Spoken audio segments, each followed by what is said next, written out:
Lego Star Wars, the Skywalker Saga. This is level 3 of the 7th movie, The Force Awakens, and we are going to be dealing, I think, entirely with Han Solo and his experience on his ship, where we go to his big ship and then those people who want his money back or they want to get paid back are trying to kill him and then take his stuff instead. So here we are, finally, after all the cutscenes that I skipped with Rey and, what's his name, Finn.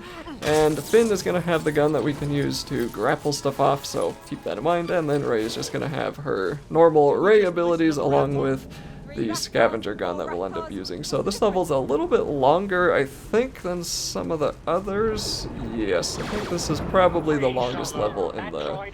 You know what? No, it's the second longest level in the movie because one of the later levels I sped up quite a bit. We'll talk about that when I get there. And for this one, it's actually, like, it feels like a real level. Like, we're on a ship, there's actual stuff to do, there's puzzles in the way, and we're on two separate sections of the ship. So Rey is on the bottom area, which we can see in the menu in the top right of the screen, or that circle, that camera, I guess.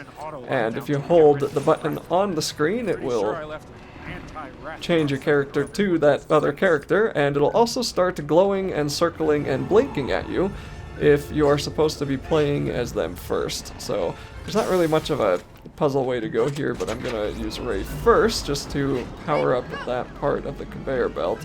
That's not something we have to do quite yet. So once I'm done messing around with Rey here, we're gonna switch on back to Han Solo. Yep, there we go. And then we need to do the weird aiming thing that they have going on here. So we just sort of aim at that bottom terminal and then do a double look and just shoot one. I don't really know. I still don't understand. I don't know why they added that at all.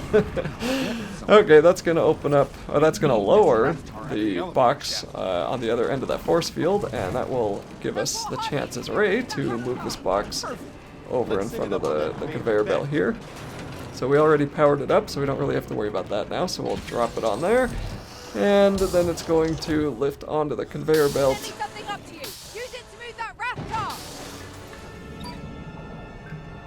And then we can switch on back over to Han and walk over to the box and push the button. Here goes nothing.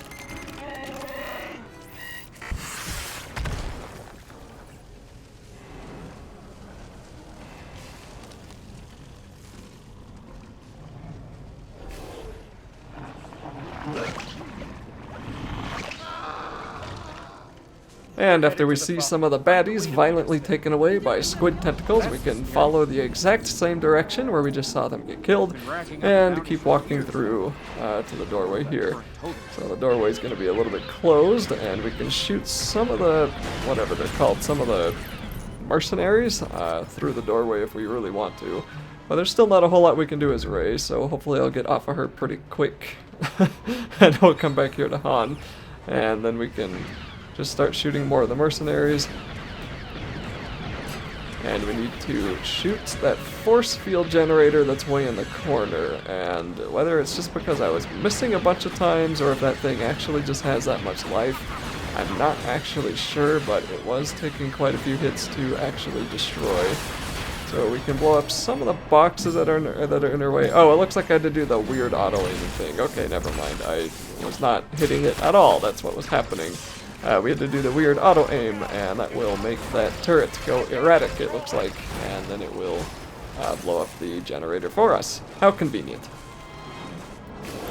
Okay, that opens up the door, and now we can switch back to Rey, but first I'm going to collect all those lovely studs, and then we can jump inside of the turret and destroy some of the enemies ourselves if we so desire. Also not a bad idea to blow up that generator, because we're going to need to later anyway.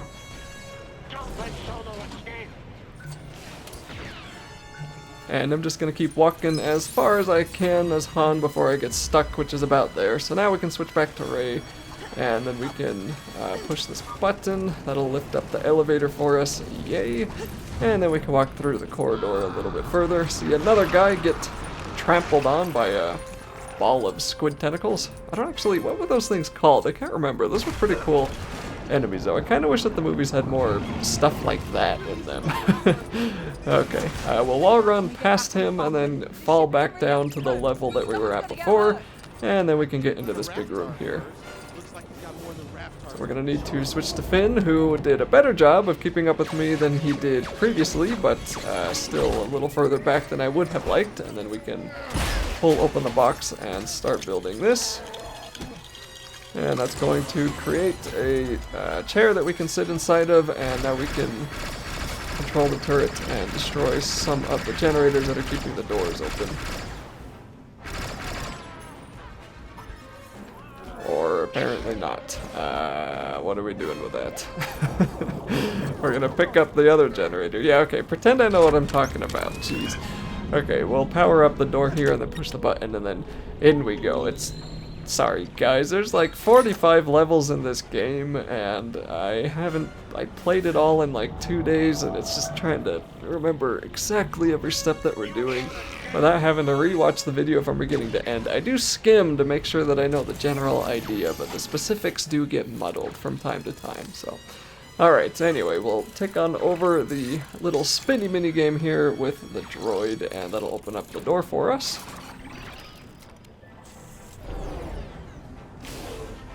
Chewie, the containment units. When does being unsure ever stopped us? And then we get that NPC who's going to be sitting up on top there glitching out a little bit. That was kind of a common occurrence in this game. A lot of the NPCs were kind of not able to sit still very well. I don't really know what that was about. And then we can start moving this lever around, and we'll see that there's like a Minikit up in the top left.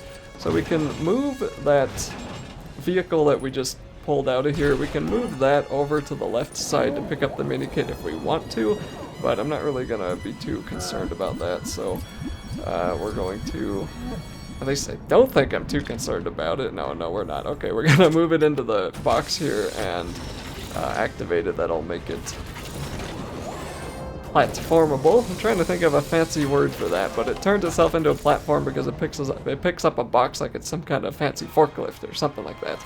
But anyway, now we can move it over to the left, and then we can open up that door to the Minikit if you so desire, but I don't really desire, so we're going to plant it in front of the open container there, and then just climb up the small ladder, and then work our way further down the hallway until we get to this button door, then we can open this up.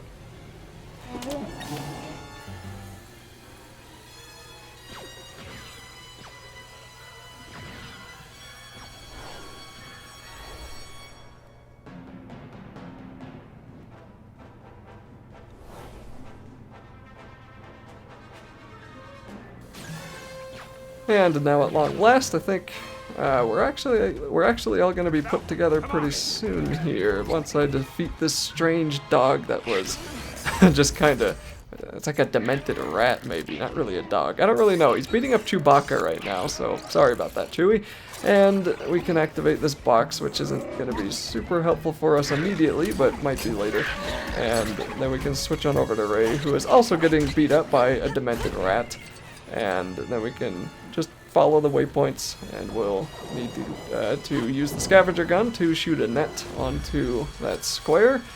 And it's kind of annoying having to deal with a menu on top of a menu, and there's so many menus in this game. There's just so much information on the screen at any one point. It's kind of annoying.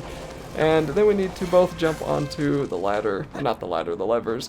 And yet again, Finn did not want to follow me until I switched over to him. So there's Tentacle Squid Boy who's going to kidnap Finn temporarily. We're going to run after him. I think we have to close a door on his tentacle. I at least remember that part. Don't worry, like everything else in this game, it's not really too big of a deal. And we'll just run over here, destroy some of these boxes, pick up the generator power cell thing, and then we can push the button that will slam the door. Somehow on the tentacle and not Finn. Oh, it was the other door. Okay, I see. I thought the door he was hanging onto was going to close. I was like, that doesn't seem right. How's that going to cut off his tentacle? Okay. Anyway, Finn will open up the door for us, and then we can run through to the same hangar that Han is now waiting in.